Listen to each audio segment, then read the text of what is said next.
Hello my dear students, welcome to all of you again in my channel name Shubh chemistry. तो welcome आज सभी लोगों को मैं वेलकम करता हूं मेरे चैनल पे। और आज के लेक्चर में हम डिस्कस करने वाले हैं बहुत ही इंपॉर्टेंट ऑर्गेनिक केमिस्ट्री से related रोजनमंड reduction. Guys, carbonyl compound की बहुत इंपॉर्टेंट रिएक्शन, और जब ये कन्वर्जन होता है तो उसमें सबसे ज्यादा रोल प्ले होता है। तो without wasting our time let me start what is Rosenmund reduction. तो रोजनमंड रिडक्शन की बात करते हैं, सबसे पहले इसको डिफाइन करते हैं कि एक हाइड्रोजनेशन प्रोसेस है। हाइड्रोजनेशन प्रोसेस का सिंपल मतलब है कि H2 का प्रेजेंट होना या H2 गैस का एडिशन होना। लेकिन यहां पर किसका होगा? एसाइल क्लोराइड हमारा स्टार्टिंग रिएजेंट होगा और उसका सेलेक्टिवली रिडक्शन। सेलेक्टिव रिडक्शन बहुत इंपॉर्टेंट वर्ड है यहाँ पे कि सेलेक्टिव रिडक्शन का मतलब है कि चाहे कंपाउंड में, गिवन कंपाउंड में बहुत सारे फंक्शनल ग्रुप प्रेजेंट है, लेकिन हमारा काम किसको होगा? केवल और केवल एसाइल क्लोराइड को, जिसका हमें क्या करना होगा? रिडक्शन करना होगा। और रिडक्शन के दौरान क्या बनेगा गाइस? एल्डिहाइड एक कंपाउंड बनेगा, साथ में प्रेजेंस होना चाहिए पैलेडियम मेटल। तो स्टार्ट करते हैं, बहुत ही इंपॉर्टेंट, बहुत ही मजेदार चीज। अच्छा, सबसे पहले इसको आइडेंटिफाई कैसे करेंगे? तो ऑर्गेनिक की रिएक्शन में क्या है, जब भी तीर के निशान के ऊपर H2 जो हमें हाइड्रोजनेशन प्रोसेस करना है, और कौन सी मेटल प्रेजेंट होनी चाहिए? पैलेडियम। और साथ में BaSO4 बेरियम सल्फेट एक कंपाउंड है, इसका प्रेजेंट होना भी बहुत जरूरी है। तो कहीं भी तीर के निशान के ऊपर आपको इन तीनों में से कोई चीज दिखे, ऑब्वियसली तीनों एक साथ होनी चाहिए, तभी हम क्या कहेंगे ये कौन सा रिडक्शन होगा? रोजनमंड रिडक्शन। तो बात करते हैं इसके रोजनमंड रिडक्शन के रिएक्शंस की। रिएक्शन की बात करें तो देखो, स्टार्टिंग में हमने क्या लिया हुआ है? ये क्या है? कार्बोनिल क्लोराइड है। कार्बोनिल क्लोराइड का मतलब हमारे पास फंक्शनल ग्रुप कैसा होना चाहिए? एक कार्बोनिल। तो COO हमारे पास क्या है? ये कार्बोनिल फंक्शनल ग्रुप है। क्लोरीन इससे अटैच है, इसलिए हमने इसको क्या नाम दे दिया? Carbonyl chloride. और इसी को दूसरा नाम बोला जाता है एसाइल क्लोराइड। तो एसाइल क्लोराइड जैसे ही तीर के निशान के ऊपर क्या रोजनमंड रिडक्शन की पहचान दिखी, तो खट से याद आना चाहिए कि ये हाइड्रोजनेशन प्रोसेस है जिसमें पैलेडियम मेटल होगी और उसका रिडक्शन करना होगा। रिडक्शन से गाइस सिंपल है, बहुत सिंपल रिएक्शन है।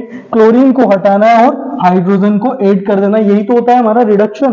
तो यहाँ पर more electronegative atom that is Cl वो हटेगा और लेस इलेक्ट्रोनेगेटिव कौन जुड़ जाएगा? हाइड्रोजन। साथ में HCl गैस भी थोड़ी सी यहाँ पर एडिशनल प्रोडक्ट बनता है। तो बात करते हैं अगला इसके की पॉइंट्स की। की पॉइंट्स मतलब इस पूरी रिएक्शन में जो आपको चीजें याद रखनी है वो है, फर्स्ट वन, अगर BaSO4, ये जो BaSO4 है इसका यूज किया है तो गाइस ये क्या है? ये फर्दर रिडक्शन होने से बचाता है। यानी कि एक बार हमने रिडक्शन किया, अगर इसकी प्रेजेंट नहीं है तो फर्दर कंपाउंड का क्या हो सकता है? रिडक्शन। क्यों? क्योंकि अभी भी ऑक्सीजन प्रेजेंट है तो इसका रिडक्शन किया जा सकता है। अगर ये प्रेजेंट नहीं है तो फाइनल प्रोडक्ट क्या होता है? ईस्टर। यानी कि कंटिन्यूअस ये रिडक्शन के दौरान क्या देगा? ईस्टर फाइनल प्रोडक्ट देगा। अच्छा, इस रिएक्शन के क्या हम फॉर्मेल्डिहाइड बना सकते हैं क्या? Formaldehyde is not prepare because, क्योंकि ये क्या होता है? अनस्टेबल होता है। तो गाइज आई होप मेरी चीजें क्लियर हो रही होगी। रोजनमंड रिडक्शन बहुत ही सिंपल रिएक्शन है। क्लोरीन हटाना है, हाइड्रोजन जोड़ना है। ध्यान रहे केवल और केवल हमारा काम कार्बोनिल क्लोराइड को रिड्यूस करना होगा। बात करते हैं इसके नेक्स्ट की कि इसकी मैकेनिज्म डिस्कस करते हैं। तो बहुत ही इंटरेस्टिंग चीज हम यहाँ पे देखने वाले हैं।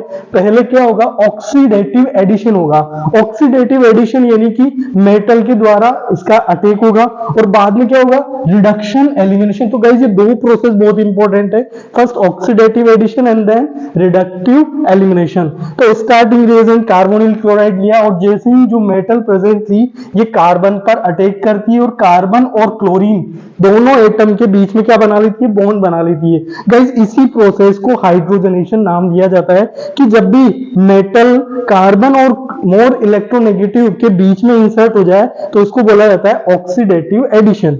तो गाइस देखो क्या हुआ?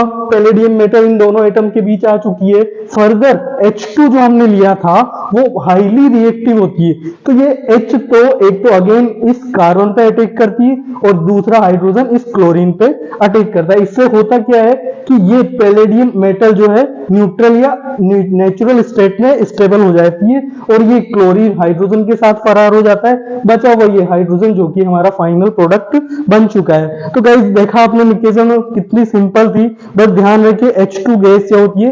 हाईली रिएक्टिव नेचर की होती है। और अगर यहाँ पर BaSO4 अगर नहीं लिया जाए तो इस रिएक्शन को स्टॉप करना मुश्किल हो जाएगा, ये फर्दर रिडक्शन करती चली जाएगी। इसलिए क्या प्रेजेंट होना जरूरी है? हमने बाद में BaSO4 लिया ताकि रिएक्शन यही स्टॉप हो। तो आई होप मेरी चीजें आपको क्लियर हो रही होगी। बहुत ही सिंपल है रोजनमैन रिडक्शन। जैसे बात करते हैं कि इस क्वेश्चन से या इस रिएक्शन को हम यूज कैसे करते हैं, तो यहाँ पर हमें दिया है कि इतने सारे बड़ा भयानक सा जो कंपाउंड दिख रहा है, इसमें केवल हमें इसको पहचानना है कि ये क्या काम करेगा। तो गाइस हमें पता है कि इसमें कार्बोनिल क्लोराइड का रिडक्शन होगा, किसमें, एल्डिहाइड्स में। तो देखो सबसे पहले क्या, ये हमारा कार्बोनिल क्लोराइड है, बिल्कुल कार्बोनिल। ये क्या है, नहीं है, ये हमारा कार्बोक्सिलिक एसिड है। ये कीटोन है, ये एल्कोहल है, और ये एल्डिहाइड है। तो यहाँ पर हमें दो फंक्शनल क्या दिखे हैं, कार्बोनिल क्लोराइड। तो ये क्या करता है, केवल और केवल सेलेक्टिव रिडक्शन करेगा। तो इसका भी रिडक्शन होगा और इसका भी रिडक्शन होगा। तो केवल दो ऐसे फंक्शनल ग्रुप हैं जिसका रिडक्शन होगा। तो जेईई एडवांस में इंटीजर टाइप के क्वेश्चंस में इस तरह की चीजें पूछना आम बात है, कई बार जेईई ने पूछा भी हुआ है। तो अगला क्वेश्चन बात करते हैं कि इस रिएक्शन का प्रोडक्ट क्या होगा। तो गाइस जैसे ही तीर के निशान के ऊपर आपने ये चीजें देखी, क्या आपको क्लियर हो गया कौन सा रिएक्शन है, रोजनमैन रिडक्शन। तो रोजनमैन रिडक्शन में हमें कार्बोनिल क्लोराइड को, सिंपल क्लोरीन को हटाना है और हाइड्रोजन को जोड़ देना है, बाकी किसी को कोई डिस्टर्बेंस नहीं होगा। अच्छा गाइस एक क्वेश्चन मेरे दिमाग में आ रहा है कि यहां से फर्दर H2O रिलीज होगी या नहीं होगी, ये आप थोड़ा कमेंट में मुझे बताएंगे। अभी बात करते हैं नेक्स्ट क्वेश्चन की। तो अगला क्वेश्चन है कि रोजनमैन रिडक्शन में पॉइजन की तरह कौन काम करता है, BaSO4। तो ये तो देखते ही याद आना चाहिए रोजनमैन। लेकिन थायोयूरिया भी एक कंपाउंड है जो क्या करता है, रिएक्शन को स्टॉप करता है। तो गाइस हमारा आंसर क्या हो जाएगा, A and B आल्सो। थोड़ी एडिशनल चीजें थी, मैंने आपको समझाई।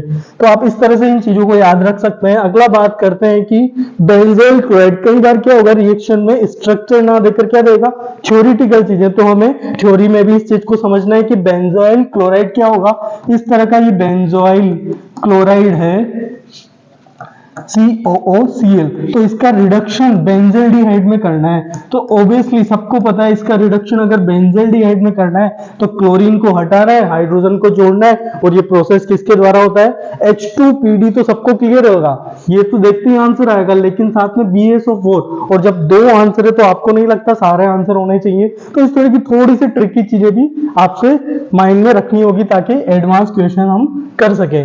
अगला क्वेश्चन, पैलेडियम मेटल का रोजनमैन रिडक्शन में क्या यूज है, क्या ये रिड्यूसिंग रिएजेंट की तरह काम करता है, कैटलिस्ट या पॉइजन।